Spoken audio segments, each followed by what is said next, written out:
জান্নাতের উটনি একদিন হযরত মাওলা আলী রাদিয়াল্লাহু তাআলা আনহু এর বাড়িতে এলেন। তখন হযরত ফাতেমা জাহরা রাদিয়াল্লাহু তাআলা আনহা বললেন, আমি কিছু সুতো কেটেছি, এটা বাজারে বিক্রি করে আটা কিনে আনুন, যাতে হাসান ও হুসাইনকে খাওয়াতে পারি। হযরত আলী সুতো নিয়ে বাজারে গেলেন এবং 6 দিরহামে বিক্রি করে দিলেন। তিনি কিনতেই যাচ্ছিলেন, ঠিক তখনই একজন ভিক্ষুক বলতে লাগলো, কে আল্লাহকে উত্তম ঋণ দেবে। হযরত আলী তৎক্ষণাৎ ফকিরকে 6 দিরহাম দিয়ে দিলেন। কিছুক্ষণ পর একজন আরবি একটি সুন্দর ও সুস্থ উটনির সাথে হাজির হলেন আর বললেন, হে আলী, এই উটনিটি কিনে নাও। হযরত আলী বললেন, আমার কাছে টাকা নেই। আরবি উত্তর দিল, ধার নাও। উটের দড়ি আপনার হাতে রেখে চলে গেল। কিছুক্ষণ পর আরেকজন আরবি এসে 300 দিরহাম দিয়ে উটনিটি কিনে নিয়ে গেল।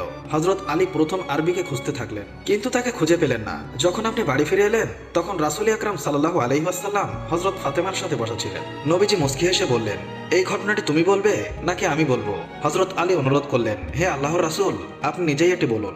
নবীজি বললেন, প্রথম আরবি ছিলেন জিবরাইল এবং দ্বিতীয়জন ছিলেন মিকাইল। ওই উটনিটি জান্নাতের ছিল, যার উপর ফাতিমা জান্নাতে চড়বেন। তুমি আল্লাহর পথে দান করেছো, আল্লাহ তোমাকে দুনিয়া ও আখিরাতে প্রতিদান দিবেন। আল্লাহর পথে যা দান করা হয় তা কখনো নষ্ট হয় না এবং আমাদের নবী সবকিছুই জানেন।